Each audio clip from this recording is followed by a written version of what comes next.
Olá pessoal, sejam bem-vindos a mais um episódio do JesusCast. E a gente está na lição 11 dessa semana, o título é O Fim do Mundo. Bom, o título já fala sobre o que a gente vai falar, né? Autoexplicativo. E também é um ótimo complemento para a lição da semana passada, né? Que era o tempo de angústia que vai acontecer no fim do mundo. E o texto-chave se encontra em Daniel 12, do 1 ao 2. E diz assim: Nesse tempo se levantará Miguel, o grande príncipe, o defensor dos filhos do povo de Deus. Muitos do que dormem no pó da terra ressuscitarão, uns para a vida eterna, outros para a vergonha e horror eterno. E agora eu vou apresentar aqui quem está com a gente, né? Estamos aqui com o Gabriel Fernandes. Oi, gente.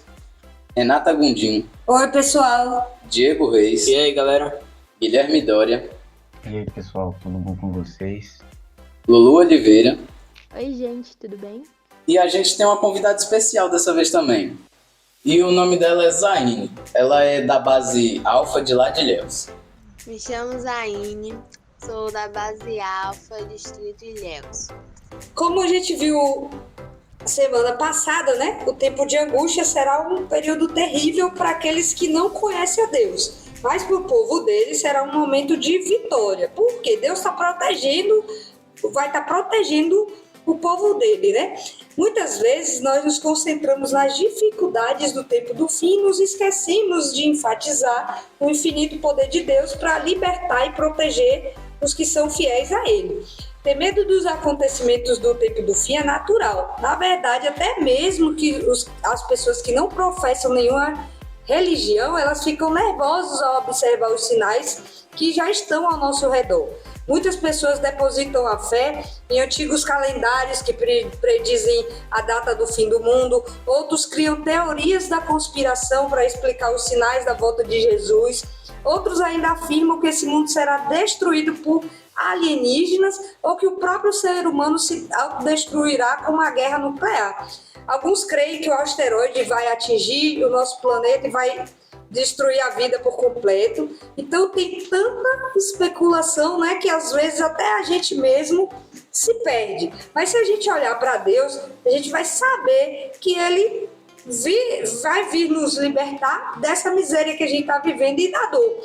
E eu queria começar com uma história e depois lançar uma pergunta para vocês.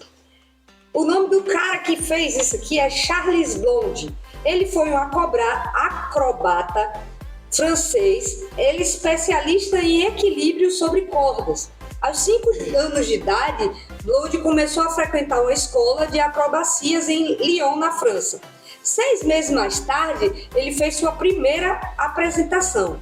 Em junho de 1859, ele foi o primeiro acrobata a atravessar as cataratas do Niágara, nos Estados Unidos, servindo-se de uma corda suspensa de mais de 330 metros, 50 metros acima das quedas de água. Pensa aí. E estava lá uma multidão para assisti-lo. Ele fez vários tipos de acrobacias inimagináveis. Realizou o percurso completo com perna de pau e em seguida vestido de saco.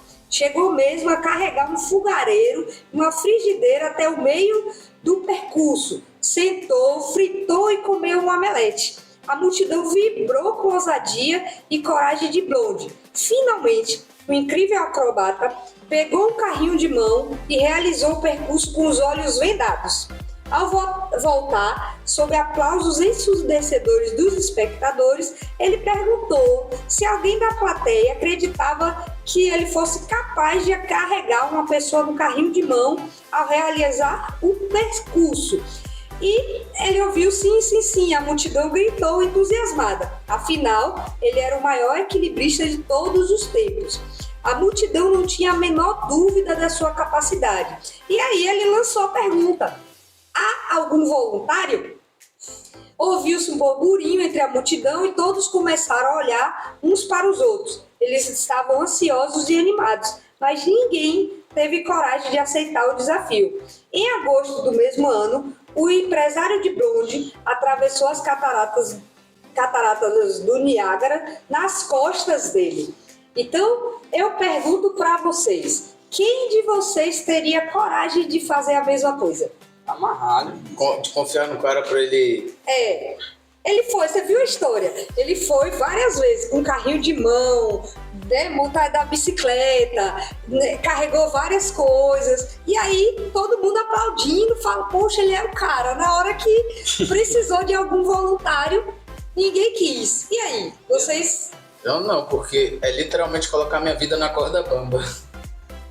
Pois é.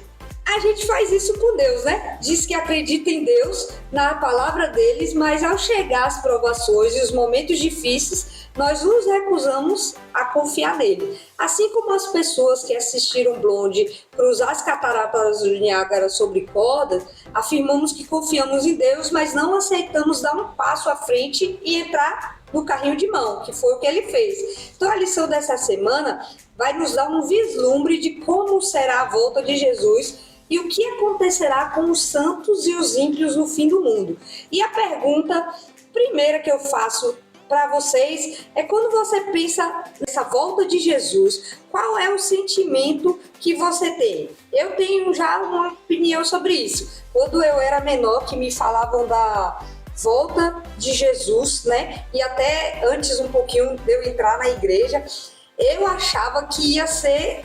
Jesus ia aparecer, escurecer o céu, dar um estrondo, e aí ele via, pisaria aqui e levaria todo mundo com ele, né? Mas ao conhecer mais a Bíblia, eu percebi que não é assim. E naquela época, o meu sentimento era de medo, por causa de estrondo, porque falava um bocado de coisa sobre isso. E agora eu quero ouvir de vocês aí, o que vocês pensam? Qual é o sentimento que passa na cabeça de vocês, falando assim, olha, Jesus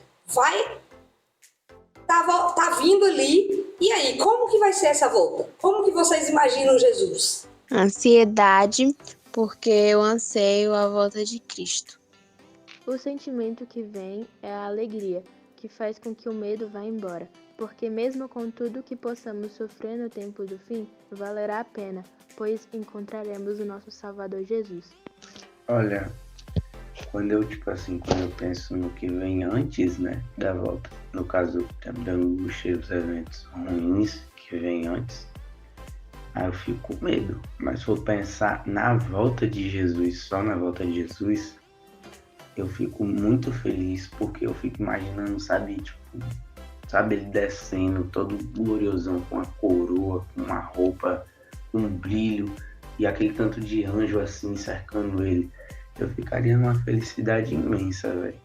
Por mais que,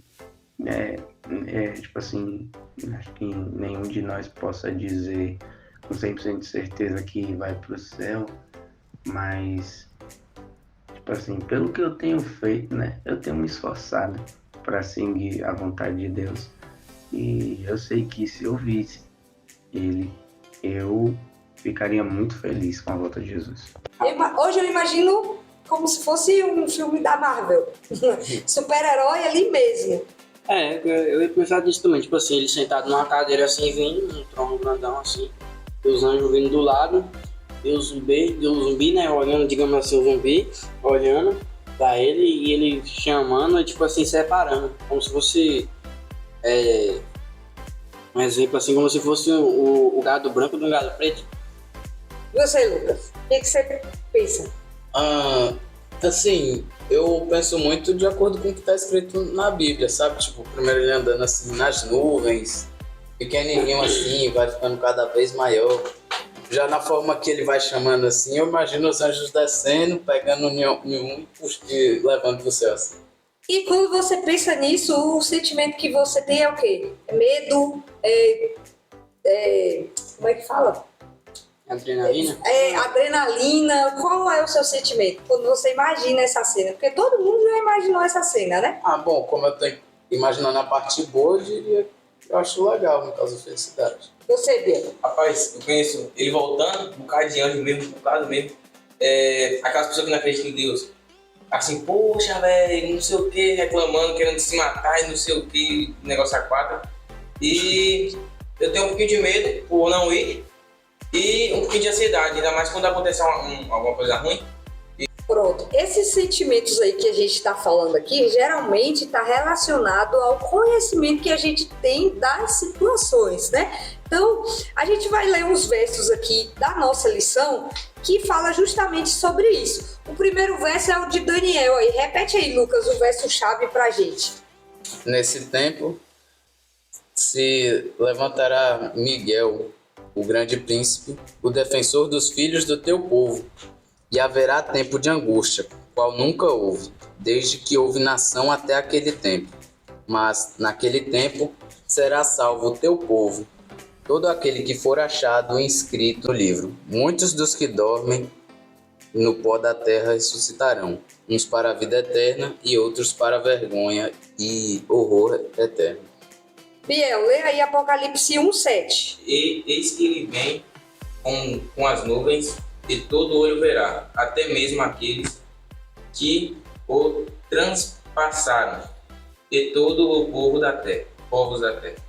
Apocalipse 7:14 e 17 diz assim: Respondi-lhe, meu senhor, tu o sabes. Ele então me disse: são estes os que vêm da grande tribulação, lavaram suas vestiduras e as alvejaram no sangue do Cordeiro. Razão porque se acham diante do trono de Deus e o servem de dia e de noite no seu santuário. E aquele que se assenta no trono estenderá sobre eles o seu tabernáculo. Jamais terão fome, nunca mais terão sede, não cairá sobre eles o sol, nem ardor algum, pois o cordeiro que se encontra no meio do trono os apacentará e os guiará para as fontes da água da vida, e Deus lhes enxugará dos olhos toda lágrima.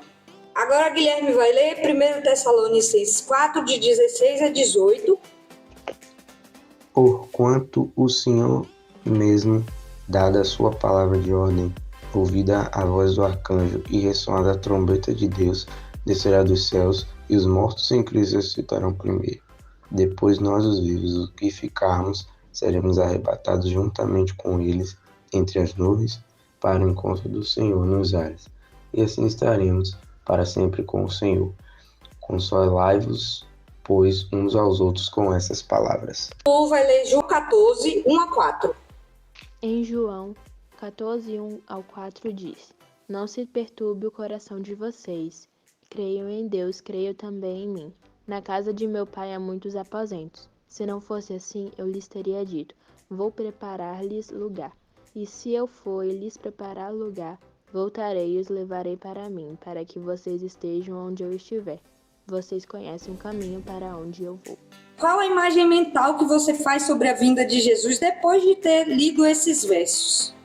Vai ser alegria para uns e tristeza para outros. Bom, o verso que eu li de Daniel 12 fala que do tempo, né, de angústia que Deus vai vir, que ele vai se levantar como Miguel, e que muitos que estão mortos ressuscitarão, e que serão salvos todos aqueles que estão escritos no livro do... E o meu é Apocalipse 1:7, e diz que Jesus vai vir junto com as nuvens, e todo olho verá a volta de Jesus Cristo. Bom, pelo que eu li aqui no meu, eu imagino tipo isso que eu falei, né, na primeira pergunta. Deus vindo assim em grande glória, um bocado de anjos cercando ele, uma coroa, uma roupa assim bem diferente, um brilho assim bem grande, as nuvens acompanhando ele, até os pés dele, imagina, ele vindo assim nas nuvens, ou coisa do tipo. E aí, aquelas pessoas que estão mortas em Cristo, as alminhas começam assim, né, a se levantar, assim. Eu, tipo assim, é o que eu imagino, né? Pode ser diferente, é claro, mas menos, tipo assim, as alminhas assim, saindo das tombas, indo lá pro céu, Aí daqui a pouquinho, os que estão vivos, que foram fiéis, então daqui a pouco começa a levantar também, junto com os mortos, né? E é isso, eu imagino assim.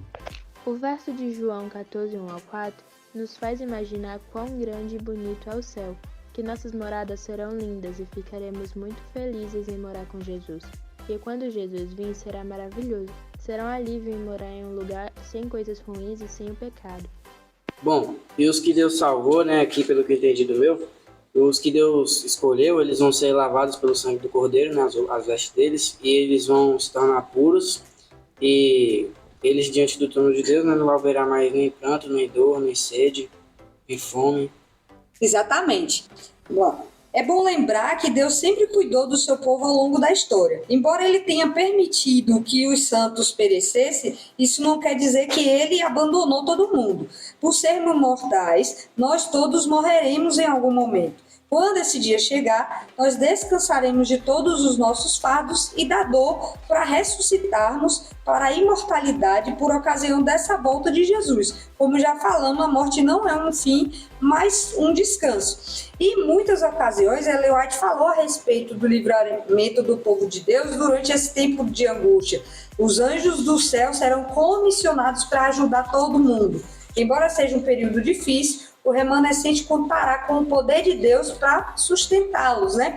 Durante o tempo de angústia, a morte dos santos não será mais necessária, pois a decisão de Deus já terá sido tomada e ninguém mais será convertido pelo sacrifício do povo de Deus. Podemos entender o livramento de Deus como sua providência em tempos de grande tribulação, mas o livramento mais importante vai ocorrer depois do tempo de angústia, na ocasião da volta de Jesus.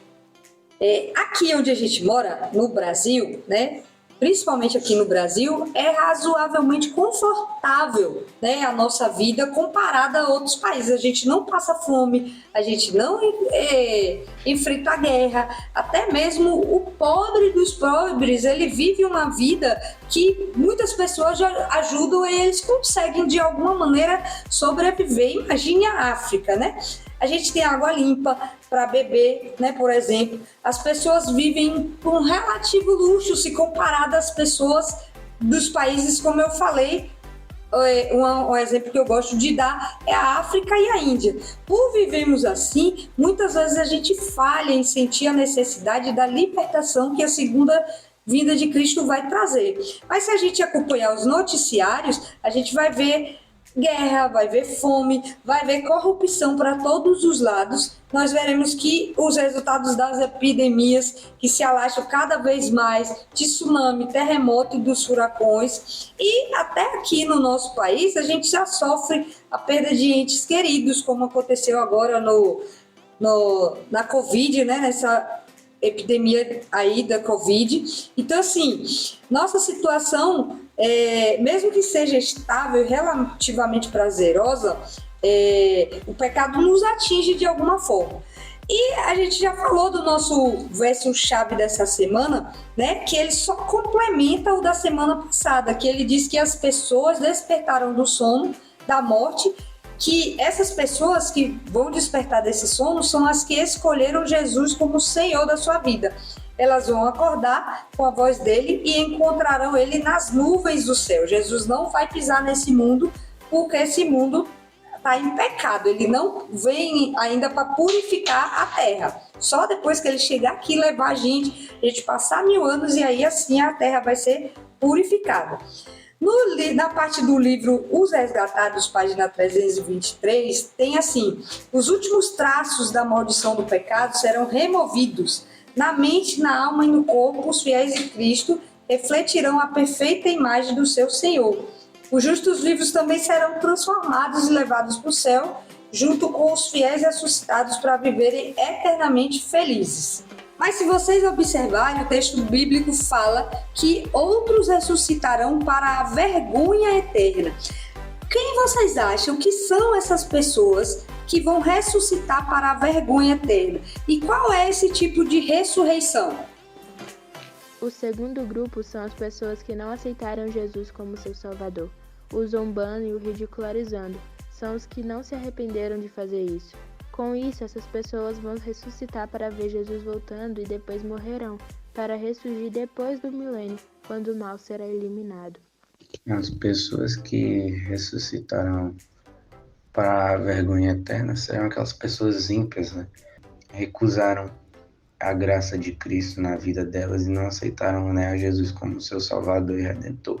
Essa ressurreição aí que você falou, Renata, é uma ressurreição especial que vai acontecer com pessoas que zombaram de Cristo e Ali estará o arrogante Herodes, né, que ridicularizou seu título. Isso. E o que pregaram a mão de Jesus Cristo, botou a coroa de espinho também. Lembrando que Herodes, ele mandou matar todos os primogênitos, porque ele sabia que Jesus tinha nascido, então ele mandou matar todas as crianças de 2 anos para baixo. Imagine aí, Herodes vendo Cristo, né? Ali o cara que ele falou que não era o rei e tal, que ele mandou matar, os caras que botaram o prego, os caras que estavam debaixo da cruz, que botaram vinagre. No caso, aquelas pessoas que realmente odiavam a Jesus. Que odiavam a Jesus e que blasfemaram na cara dele, né? Porque estava falando contra o Filho de Deus. Então são essas pessoas. E tem também os falsos cristos, né, no caso.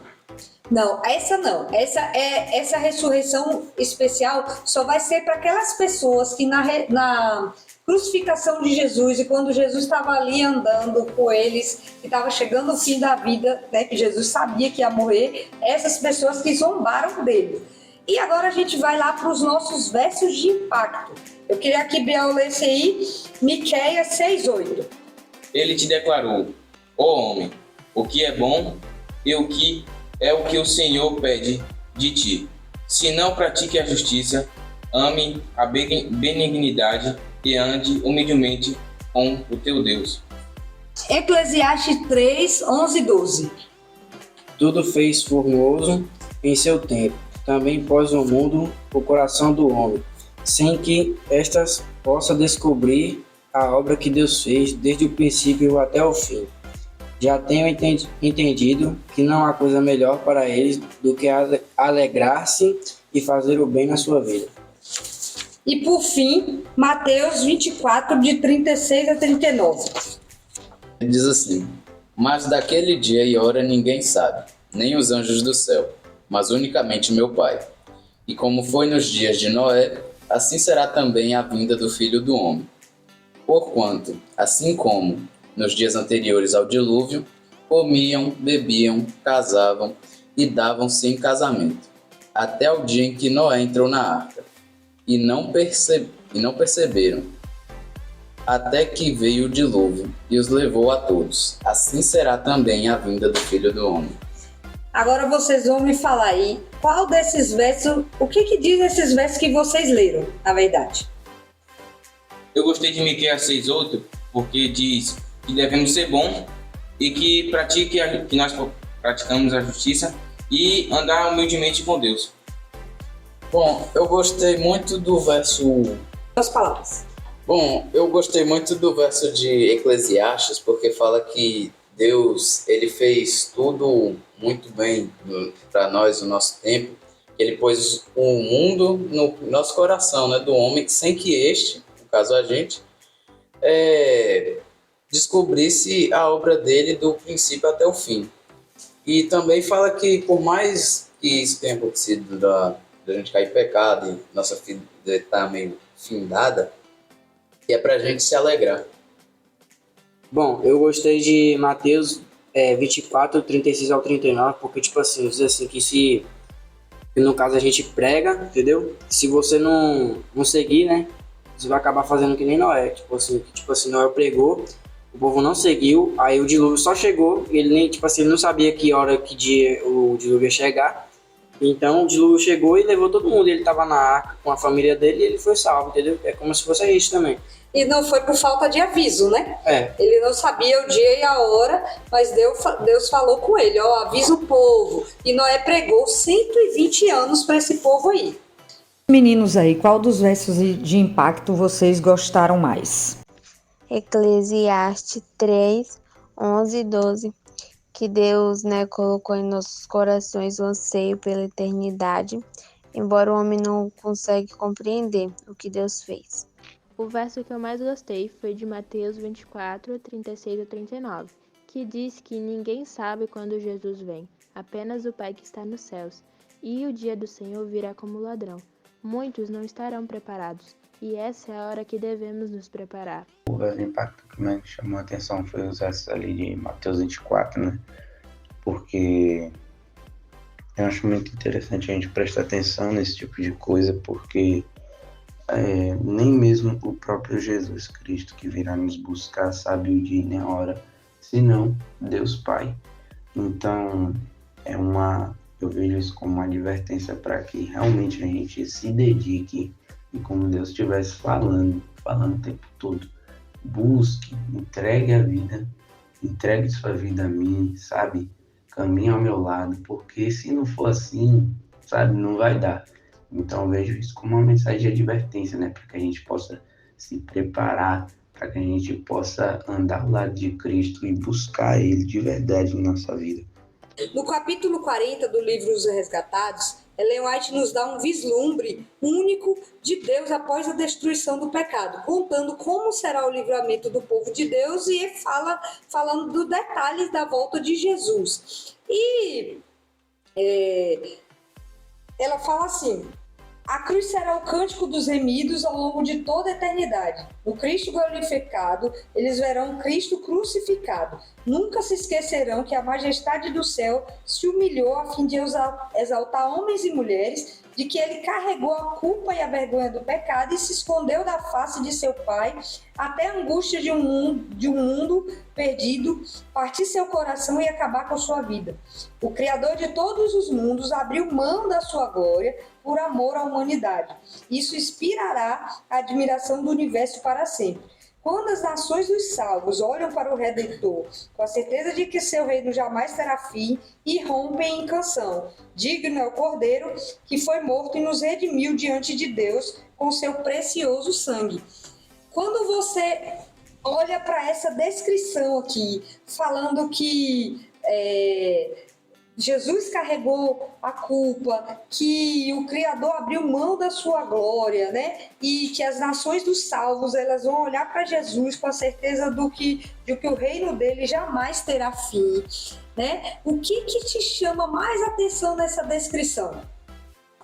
O que mais me chamou atenção nessa descrição aí desse capítulo 40 do livro Os Resgatados, né, de Ellen White, foi a parte que fala ali que, tipo assim, dá detalhes, a Ellen White dá detalhes maiores, né, sobre como será os livramentos de Deus naqueles dias, e eu acho isso muito interessante, porque é uma coisa que me deixa muito intrigado, assim, sabe, tipo, caraca, a Bíblia fala que vai ser um negócio como, uma angústia como nunca houve antes, então imagina o quão ruim vai ser. Então, ter um capítulo, ter um profeta, né, que nos ajude a compreender melhor essas coisas é muito bom e eu fiquei muito interessado. Eu achei o capítulo 40 muito interessante, principalmente uma fala que diz que receberemos uma coroa com o nosso novo nome, inscrito também Santidade do Senhor. E todos os remidos eles saberão tocar os instrumentos e cantarão louvor de agradecimento a Deus. Assim, o que me chama mais atenção é surpreendente Jesus ter coragem de carregar toda essa culpa por nós e pagar por isso. Tipo assim, eu digo mesmo, porque, tipo assim, a gente não é meio que merecedor disso, né? Quem teria coragem, né, de dar a vida para salvar um bocado de pecador? Ou dar o seu próprio filho já de jeito. E falar um pouco mais detalhado, né, sobre a volta de Jesus Cristo. Isso me chamou bastante atenção. Exatamente. E as últimas palavras do capítulo mostram Deus Pai, Jesus, concordando que valeu a pena tudo o que fizeram para salvar cada um de nós. Vocês e eu. Então diz assim: ficará claro que o Deus infinito em sabedoria não poderia inventar nenhum plano para a nossa salvação, com exceção do sacrifício do próprio Filho. Sua recompensa por esse sacrifício será a alegria de povoar a terra com os seres resgatados, santos, felizes e imortais. O valor de cada pessoa é tão grande que Deus ficará satisfeito com o preço pago. O próprio Cristo, ao ver os frutos do seu grande sacrifício, ficará satisfeito. Então, quando vocês ouvem essas palavras que eu li aqui, qual é o sentimento de vocês? Saber disso torna mais fácil de acreditar que Deus está completamente interessado em você e no que precisa fazê-lo para você ir para o céu com ele? Me diz aí qual é a sensação de vocês ao ouvirem isso. Que Cristo vai ficar satisfeito no final quando ele vê que valeu, que tudo que ele fez valeu a pena. Eu fico muito feliz, né? Até porque, como o Diego diz, a gente não merece isso. E é uma ótima oportunidade que ele deu pela misericórdia dele. E eu fico feliz também. É um cara que pode estar lá em cima, fazendo ficando de boa, se preocupando com a gente e ficando alegre quando a gente for, né? Exatamente, Biel falou uma coisa interessante. Deus, ele se importa com cada um em particular. Ele conhece, a Bíblia fala que ele conhece cada fio de cabelo da nossa cabeça, até porque foi ele que colocou aí. Eu diria que eu tenho um sentimento de alegria, né, velho? Tipo, pensar que Jesus sacrificou por mim e agora ele ainda, tipo assim, ele fica feliz e satisfeito por estar comigo, tipo, né, na Nova Jerusalém que vai ter. E é uma parada incrível, velho. Acho que o que precisa agora pra eu ficar ao lado dele é continuar, né, na fé, perseverar na fé e continuar cada vez mais me fortificando, né, na fé. Acho que é isso. Fiquei muito feliz e emocionada com essas palavras, porque nos dão esperança. Quero continuar seguindo o caminho de Deus e ajudar a levar mais pessoas para perto dele. Então, a gente está chegando no final aqui, né? E eu queria saber de vocês aí, o que vocês acharam, o que foi novo para você, o que você aprendeu e não sabia, o que você tira de ensinamento dessa lição? Eu achei muito bacana a lição dessa semana. Como eu sempre digo, estudar Apocalipse, profecias é muito bom e muito legal também. E falar especificamente mais essa semana sobre o fim do mundo, a volta de Jesus, foi uma coisa muito bacana. As partes assim que eu mais gostei é a parte de quarta e de terça. De terça, né, por causa das curiosidades, e de quarta porque tem os versos de impacto e sempre tem um textinho ali depois. E às vezes aquele texto tem uma pergunta no final que às vezes me faz refletir até. E é bem bacana. E foi essas coisas que eu gostei na lição dessa semana. Achei a lição bem legal. E uma coisa que eu não sabia, mas achei bem interessante, é que nossa coroa estaria escrito Santidade do Senhor. E gostei da lição porque fala muito do que verdadeiramente será a segunda vinda de Jesus. E também gostei de ler o livro Os Resgatados, pois fala muitos detalhes. Uma coisa é certa, Jesus vai voltar, queira você ou não. E não sabemos o dia nem a hora, então o dia de se preparar é hoje, é agora. Assim, eu gostei muito dessa lição, achei ela até muito ótima ter vindo antes, depois da que a gente estudou semana passada, porque é mais um complemento também, que a gente pode descobrir muita coisa aqui também sobre a volta de Jesus e o fim do mundo, né, como diz a lição. Eu gostei dela porque ela, tipo assim, ela falou sobre uma curiosidade que muita gente tinha sobre a volta de Jesus e essas coisas. Eu gostei da lição que ela fala sobre um assunto empolgante, né? Um assunto que fala sobre a volta de Jesus e detalhe sobre a volta dele. Que é um momento muito esperado, né, por a gente. Você falou um negócio aí, por nós, né? Porque tem gente que quando a gente fala de Apocalipse, a gente sabe que Apocalipse é a revelação de Jesus, mas tem muita gente que vê o Apocalipse, e a gente já falou isso também no podcast, né? Quando fala Apocalipse, pensa naqueles estrondos, pensa naquela destruição, naquele caos, e a gente sabe que não é isso. Então, exatamente. E a gente vê que quem vai sofrer são as pessoas que não estão preparadas para esse momento. E se a gente lê as promessas ao longo da Bíblia a respeito de como Deus cuidará do povo, sem permitir que pereçam, e se lermos as descrições do espírito de profecia, de como Deus protegerá seu povo e o libertará, a gente vai perceber que não temos nada a temer. Então, a libertação de Deus vai muito além desse tempo difícil. Ele vai nos libertar do mundo de pecado e nos dará um lar que não haverá mais morte, não haverá fome, não haverá dor. E saber disso já é reconfortante, mesmo a gente estando aqui. A gente está finalizando aqui, a gente quer agradecer a Zaine por ter participado aí conosco, responder algumas perguntas, vocês que nos acompanham, e a gente vem com novidades aí, a gente está chegando quase ao final do trimestre, ano que vem a gente vem com mais novidades para vocês. E continue nos acompanhando.